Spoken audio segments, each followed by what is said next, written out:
Hello, ladies and gentlemen, and welcome to the latest edition of the ODAC 40 features as we continue to highlight some of the top moments, players, teams, and figures in the first 40 years of the Old Dominion Athletic Conference. For this week's edition, we head to Hampden-Sydney College to talk some men's basketball, and we focus on the Tigers team that was the national runner-up in 1998-99, falling to UW-Platteville in a double overtime thriller that season. Brad Bankston and I had the opportunity to talk with three individuals that were major contributors and factors for that team and several others associated around that time. Kevin Garst, who is now the head basketball coach for Salem High School, was the two-time Defensive Player of the Year for that team, or for those teams, and he played on that 1998-99 squad. Head coach Dee Vick, the current head coach at Hampden-Sydney, he was an assistant coach for the Tigers that season, and he assisted on the staff coached by Tony Shaver, and Tony Shaver also joined us, and he is now the head coach at the College of William and Mary. But we begin with Kevin Garst from Salem High School, and Coach, thank you for joining us today. Hey, thank you guys for having me, and really appreciate you guys putting this together. Absolutely, and it's I know we talked about it a little bit earlier, but this is the ODAC 40 feature for Hampden-Sydney. We're focusing on men's basketball for it, and we take a look at that team in 1998-99. Came up as the national runner-up to Wisconsin-Platteville in an overtime game, one of the few overtime games we've had to actually determine the national championship. As I look at the list quickly here, and I think I'm just seeing 3 overtime games since the game started in 1975. Talk to us a little bit about that game day, or leading up to that game day with the semifinals and then the national championship game, if you will. Yeah, it was definitely a memorable experience, and I guess for me personally, it was almost surreal, the fact that I'm from Salem and had played a lot of games at the Civic Center, both in high school and at Hampden-Sydney, and to play that game of that magnitude and that environment was really neat. And the first game of the Final Four, we played Connecticut College, who was undefeated and really good, and we were able to get by those guys. And then we had Platteville in the finals, and it was just a really, really good basketball game.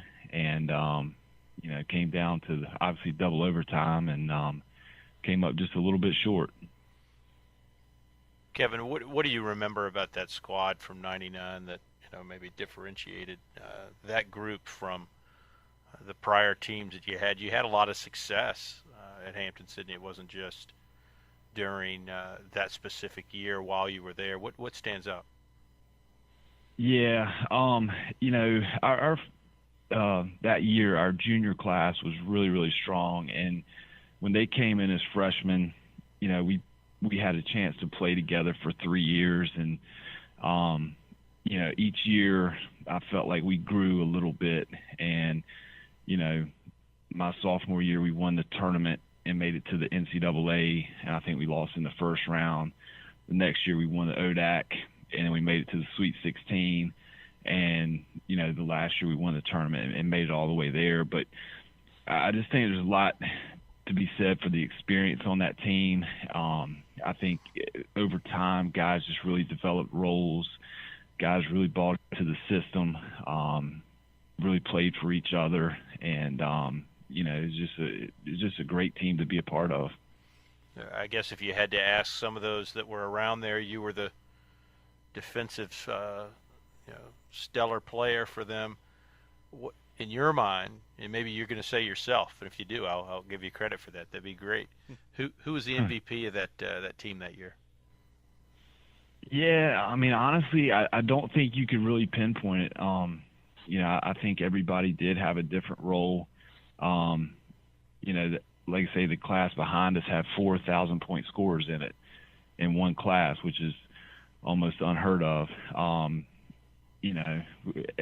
Everybody had a role and really played that, and so I don't necessarily think you can pinpoint it down to one person. And on any given night, it could be a different guy. And I think that's one of the trademarks kind of the Carolina system was nobody averaged. I mean, we had guys that were All-Americans that I'm not sure they averaged more than 30 minutes a game. And, the scoring was pretty balanced. You never had a guy that averaged a whole lot more than, 14 or 15 points.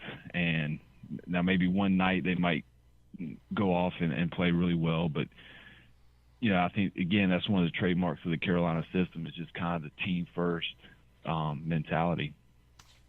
When you take a look back at those teams, obviously two gentlemen that were involved with that, Coach Vick and Coach Shaver, talk a little bit about playing for them and the kind of, seeing Coach Vick as an assistant coach then, growing under Coach Shaver, who's now at William and Mary, and Coach Vick now running the Hampden-Sydney team, but also talk about how maybe some of the things you took from them that you're now applying to your Salem High School squad. Yeah, no, I mean, it was an unbelievable experience to play for those guys and, take a lot of pride in the fact that I was able to play for them. One, it was just a unbelievable system. The way we play very up-tempo, press full court most of the time, ran fast break as much as possible, played about 10 or 12 guys a game. And, it was a fun set. You knew you were getting about a 4-minute stretch and, ideally you played so hard you had to come out. And, just playing for Coach Shaver, just seeing the passion that he had every day, the intensity that he had, it was fun to be a part of. And, Coach Vick was a tremendous recruiter and that was his main role during that time. But I always felt like Coach Vick really gave us confidence, really gave us a sense of belief, like, things that you might not think were possible. He kind of laid that vision out there and kind of got you to believe. And they were really good together. They had great chemistry together. And like I say, it was just an unbelievable experience. And I definitely, try to implement some of the stuff that we did here at Salem High School. And, it was very blessed to have that opportunity. I guess if you kind of reflect back on that year, Kevin, to wrap things up, what memory do you have of that year? Is it that game? Is it the championship game? Is it a moment in that game? Because I know in that situation you didn't have a chance to play the second half, having gotten injured in the first half of the championship game. What moment stands out? Maybe it was a game in the middle of the season that you remember from '99. Yeah, I mean, there's definitely certain things in terms of basketball, like in terms of the game, that stand out. But honestly, and sometimes you feel like this is coach speak, but a lot of times it's kind of the stuff we did off the floor, the stuff, hanging out in the hotel, during the ODAC tournament. It used to be on a Monday, and we'd always go to the mall for a little bit and go to the movies, and we would always eat out over at Regazzi's. And honestly, some of those things, just hanging out with the guys, probably stand out just as much as the basketball part of it. And as a coach, you try to teach that to your players, like that stuff means a lot, but I guess until it's gone, you don't really understand that. Well, I think we're all getting older, and we always like to reminisce and think about those times in college and hanging out with our friends and making lasting relationships. So, Kevin, thank you for kind of reminiscing a little bit with us on the '99 run, and best of luck to you as you continue on your quest at Salem High School. Thank you guys for having me. And we're joined by Hampden-Sydney men's basketball coach Dee Vick. And Coach Vick, we're focusing back on that 1998-99 team that finished as the national runner-up with a double overtime result to Wisconsin-Platteville. And Coach, talk a little bit about that squad. You were an assistant coach on that team, but that was a special team that came through, and really a special couple years of guys that played for that program. But talk about that season in general and that championship game. Well, it was a great run. It was a team that came every day to the gym, with the desire to get better. Had great leadership both in the senior class and in the junior class. And, the guys just really cared for one another and really committed to each other, to the program, and to winning. And, I don't think we were one of the most talented teams out there, but we certainly were one of the teams that played together the best. And we defended well. We had a great mix of inside-outside play and just a really unselfish team that made it a special year. Dee, when you think about that season, what, obviously you're going to say the national championship game stands out. What moment in that year, or what seemed to be that pivotal moment that you kind of looked over at Tony, or Tony may have looked at you and said, man, I think these guys are pretty good?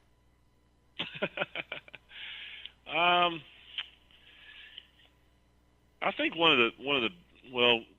I remember when we beat Connecticut College, and that's all the way in the Final Four, so I'm kind of fast-forwarding it, but we beat Connecticut College, and we were staying after to watch the next game to scout, and we looked down at the Platteville bench, and I think they had 7 total coaches, and of course Bo Ryan, who had already won 3 national championships, was the head of that staff, and I coached cross country that year, and also I was assistant basketball, so we're sitting there and we just started laughing. They had a lot more resources than we did, and we accomplished a lot. It kind of felt like Hoosiers, to be honest with you. Throw in the Salem Civic Center, built in the '60s, and you were right in the middle of it. That's right.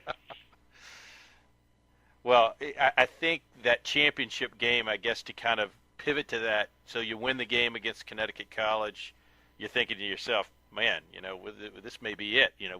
We've really accomplished what we accomplished, and you play through the game, and you get into overtime, and then you're staring at each other in the huddle, and what was going through your mind in that role as the lead and only assistant coach? Yeah, it's funny looking back at it. I really don't. I don't remember the pressure and the moment. I mean, we just were having such a good time. The kids were so together, and again, they were just all so committed that looking back at it, it's amazing to be in that moment. But at the time, we were just having a good time and competing every day and just trying to do our best. And the guys just genuinely didn't care who scored. We had different people step up. We had different people have big games. I think one of the neat stories that Coach Shaver has shared with you guys and with me is about the Chris Fox and Alex Robbins story, is how they alternated starting positions. But we started a lot of seniors, but our junior class had 4,000-point scorers in that class. And those guys won 3 conference championships together. So the team had great balance. T.J. Grimes was an All-American on that team, and I think he scored maybe 17, 18 points a game, but take away 2 or 3 guys off that team, he probably could have averaged 28 or 30 and maybe broke some scoring records here at the college. But, it wasn't about that. It was about the team and doing whatever it took to win, and we just had a really good, unselfish group. Coach, when you look at that team, you talk about balance, and obviously the other side of the balance from those 4,000-point scorers is looking at the defensive side, and we would be remiss if we didn't talk about Coach Garst, given that we're talking to him for this feature as well. But the type of player that he was, being I think a 2-time team defensive player of the year for Hampden-Sydney. Talk a little bit about about his contributions and maybe, unfortunately, the lack thereof in the second half of that championship game when he got hurt in the first half. Well, Kevin's a special player and a special person, and when we recruited him out of Salem, he came to us pretty early in his career and told us point blank. He said, "Coach, I'm not really into scoring and shooting, but I just want to guard the opponent's best player." And we were shocked. You rarely hear that from a guy, but he meant it. And we obviously needed him to score and wanted him to score, especially in transition. But he would take that challenge on every game. And to this day, I mean, I've been coaching now 23 years, and I've certainly coached some guys maybe bigger, stronger, maybe even more athletic from my time at South Carolina or even East Carolina or William & Mary, but I've never coached a player as good defensively. And Kevin could play 94 feet. He had big, strong legs, and he just had a motor and the will to just shut down a great offensive player. And I know without a doubt that we would have won that national championship game if he would not have rolled his ankle. I mean, he was shutting down their best player, their All-American, who was, I think, 1 for 8 or 1 for 9 when Kevin rolled his ankle, and it swelled up the size of a softball. I mean, it was the saddest thing, because in the locker room we were icing it. We were trying everything we could, retaping it, and he came out in warm-ups in the second half and he just couldn't go, and it broke our hearts, because we obviously felt so badly for him, but it really hurt our team, and we had other guys trying to step up, but we clearly missed them, and their All-American had a great second half and helped them, in the game. But now, one thing you can also use, aside from just having the experience for your own personal use, is with the team now. You're the head coach at Hampden-Sydney, and you've got the banners up there in your gymnasium, and you can point to those when you bring in recruits, or when you're talking to the guys during practice, or when you happen to catch a glimpse of one during a team huddle, and it reminds you of something that you can bring up that maybe you heard Coach Shaver say, or something that you said in one of the huddles for one of those teams back in the national championship. Talk about how important those are to programs and to your specific program right now, that you've had those experiences, that Hampden-Sydney has had those experiences, so you can apply those to your men.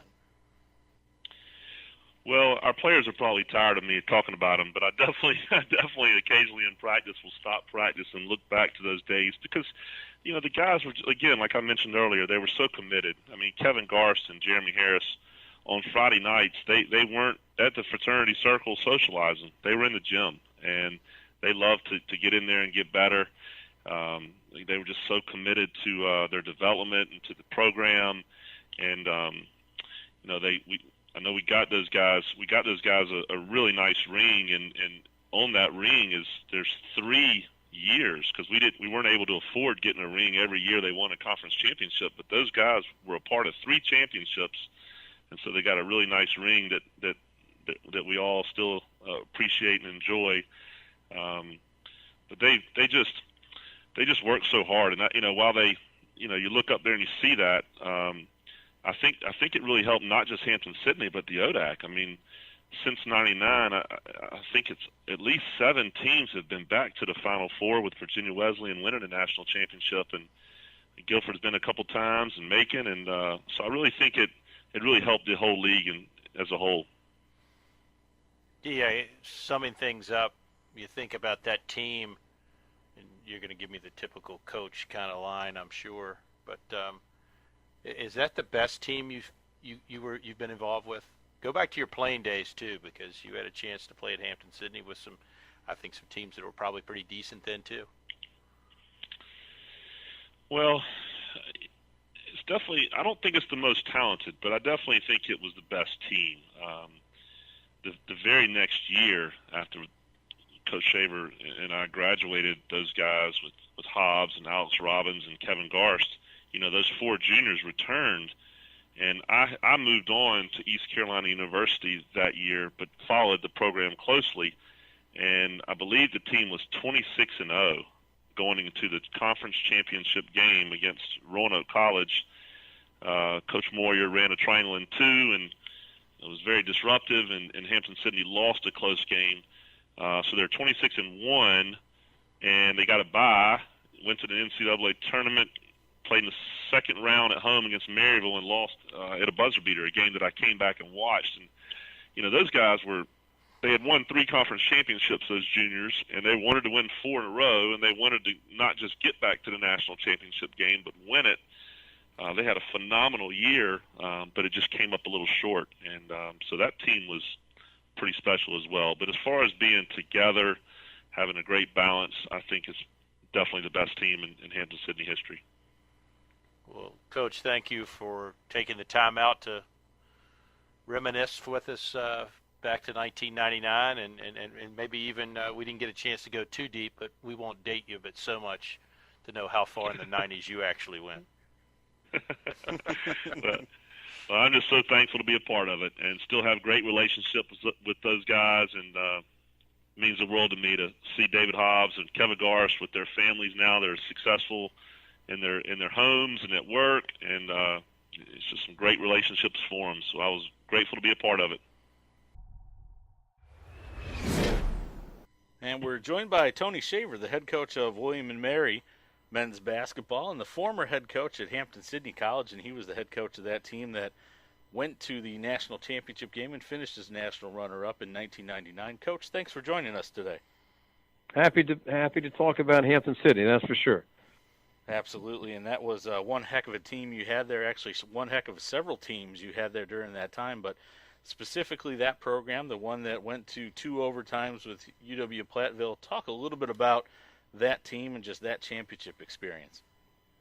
Well, it really was a remarkable team. I think to get to that point in a national tournament, you have to be special, but it was a team that before the season I thought could be really special, and I did a very unusual, very rare thing for me, but before the season started, the previous year I had gone to watch the national championship game to see how good those teams were, and I came back the following fall and told our guys that you guys are good enough to win a national championship, and that's very rare for me to do, but I told them we're going to talk about it today, and we're not going to mention it again until we get an opportunity to get there. And the key for that team was to take every day like it was the most important day of the season, and to play every game like it was the only game of the season. And the team was remarkable in that respect. I think there were very few moments during that season when I don't think they played at a really high level. It was really exciting to see. Very hard to do that, and this team was able to do so. Tony, when you think about the game, the national championship game, having defeated Connecticut College, who was undefeated coming into the semifinals, and you get to the championship game, and by God, you're right in the middle of it. I mean, what's going through your mind during that game? And we also referenced Kevin Garst going down and obviously not being able to play in the second half. Yeah, I mean, it was, really and truly once when you sit back and think about it, I mean, playing a national title game is a little bit, awe-inspiring. I mean, it's a little bit intimidating to think in those terms. But once you get there and the preparation begins and warm-ups begin, it really becomes like any other game. Our guys competed hard and played well. It really is one of the best college basketball games I've ever witnessed at any level. I think both teams played really well. Both teams made play after play, and it went down to a double overtime. And the difference in winning a championship and not was one simple play. So it really a remarkable day for our guys as well as Platteville's. And I've mentioned this before, and I'll go to my grave believing this. I will never be able to prove it, but Kevin Garst is one of the better defenders I've coached, and we put him on their best player, who ended up being the Division III Player of the Year in the first half, and Kevin did a great job, but not completely shutting him down, but making him earn everything he got. And Kevin had a very severely sprained ankle right before halftime, and did not play the second half. And their player, Brunson, I believe was his name, just got a little crazy on us, and we had trouble stopping him. But I really believe if Kevin had stayed healthy, we would have won that ball game. But you can't change those things. But Kevin was that valuable to our team. He's just one of those guys that did all the dirty work for you, one of those glue guys, and it was really hard not to see Kevin on the floor that second half. Yeah, Coach, when you take a look at that team, and Coach Vick and Coach Garst talk a little bit about just the type of men that were on that squad and the squads that really followed that too, because I think the following year you had another outstanding team and there were 4,000-point scorers on that. Talk a little bit about building a program like that and what that meant to you to be able to put together not just a championship caliber program, but the type of program that you can go home proud about and talk about with family and friends. Yeah, well, I think the building that program wasn't a quick process. That anything that's really good takes time, and I think it's something a lot of people, Coach Vick and Kevin Garst and all these players from T.J. Grimes, Chris Fox, and right on down the list, Alex Robbins and Jeremy, all those guys were terrific. But I think the thing we're most proud of, I think all of us that were part of that era of Hampden-Sydney basketball, was the consistency of it. It wasn't a one great team and you're gone the next year. Our guys were really good on a consistent basis, and I think that's evident by the number of titles won in the ODAC. I don't know what that number is, but our guys were battling every year for championships. So that's what we're proud of, I think, as much as anything. And that to me means as much as getting to that national championship game. But I think one of the neat things about that time was that the ODAC, across the board, we learned that we could compete at a national scale. I very vividly remember our first trip to the NCAA tournament. And a couple ODAC coaches told me, you guys have fun because you're not going to win a game. These people are just much better. And I probably had that feeling when I went to that first game. But I think as our team and others had success, the ODAC continued to become a league of national prominence. I guess, Tony, to wrap things up, talking about the league in general and your time in it, what was the difference? I mean, you were in it kind of in that transitionary period. Since then we've had a number of teams that have made it that far, including Virginia Wesleyan winning one in the mid 2000s. What changed? Well, I think somebody having success, and being seen at a national scale, and I think that helped all of us recruit better players, more players, better depth, and I think that allowed Hampden-Sydney and Randolph-Macon and Virginia Wesleyan and all the schools to go after better people, because we could say that we can win a national championship. We can compete at the highest level. So I think that was part of it, just the kind of a breaking ground, a gaining of confidence that this league can really play. And I've always said this about the ODAC, and I mean it sincerely. I mean, I think some of the best coaches I've ever coached against, going head-to-head against, were in the ODAC. Obviously, a lot of great coaches in the CAA, and in this particular year, we played at Duke and we played at Louisville, so we've gone against some pretty good coaches. But I think some of the best are at that level, and they understand the value of coaching at that level. I mean, I think it's college athletics in its purest form. Guys are not playing because they're on scholarship; they're playing because they love the game. So it's a great place to be.